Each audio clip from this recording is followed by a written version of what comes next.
రాజమండ్రిలో 112 ఏళ్ల చరిత్ర ఉన్న ఇన్నిస్పేట కోఆపరేటివ్ బ్యాంకును అడ్డగోలుగా మ్యాక్స్ యాక్ట్లోకి మార్చే ప్రయత్నం చేస్తున్నారని మండిపడ్డారు మాజీ ఎంపీ మార్గాని భరత్.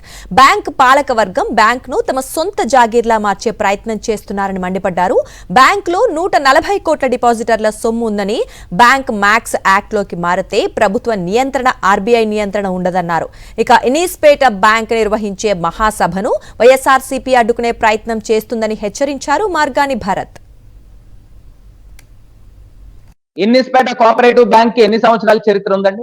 112 ఏళ్ళు చరిత్ర ఉన్న బ్యాంకు, 140 కోట్ల రూపాయలు డిపాజిట్లు ఉన్న బ్యాంక్ ని, ఇన్ని సంవత్సరాల చరిత్ర ఉన్న బ్యాంక్ ని చట్టంలో ఉన్న లుసుకులను ఉపయోగించుకుని 95 యాక్ట్ కింద మార్చేసుకుని వంశపారంపర్యం చేసుకుని మీకు నచ్చిన వాళ్ళకి లోన్లు ఇచ్చుకుని ఆ డబ్బులన్నీ కూడా ఎవరికి రెస్పాన్సిబిలిటీ ఉంటుందని అడుగుతున్నా.